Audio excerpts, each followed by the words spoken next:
Good morning everybody, ako na po ni. So today is July 10, 2025 at meron po tayong kaunting news na pinalabas ng ating MWO Dubai kahapon about the quick application guide po kung paano nga ba po gawin ang online contract verification. For those who haven't seen my previous videos about online contract verification, I have a playlist intended for that para po makita nyo lahat ang mga videos about updates for online contract verification. Sa mga hindi nakakaalam, noong Lunes nga po ay nagsimula na ang pilot implementation ng online contract verification. Marami din naman pong kababayan natin ang naging successful ang pag-apply at meron din pong iba na hindi nakapasok dahil nga po sa mga errors na kanilang na-encounter.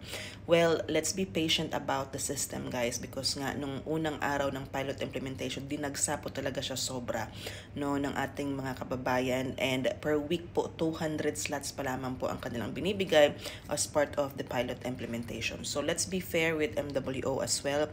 They are also doing their best to make the system effective and efficient for all of us.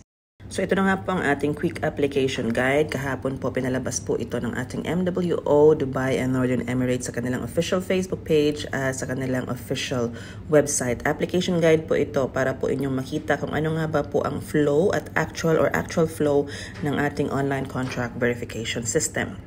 So unang-una, of course, mag-sign up po tayo gamit ang ating mga emails at gamit ang link na dmwdataflowgroup.com. You need an email address for this guys para mag-sign up and you can get your OTP through that email. And again, in-emphasize ko po ito sa previous video ko, 20 seconds lamang po ang ating running time for the OTPs. And then step 2, you have to upload your documents, of course, the requirements po ng ating contract verification.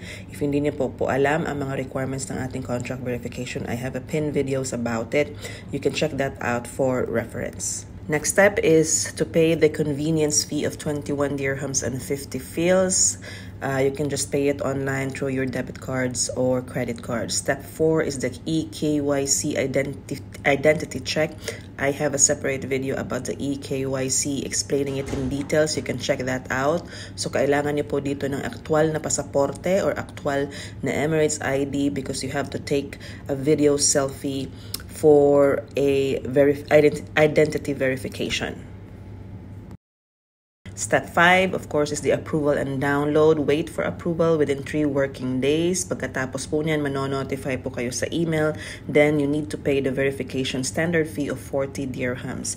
You can download right away your verified contract and your OEC within 24 hours sa new DMW portal. Mahalagang tandaan, ang kaunting reminder sa baba, submit only once. You can track your status on your DMW portal dashboard. You can read the guidelines and for any help, you can contact MWO or online verification emails for MWO Dubai.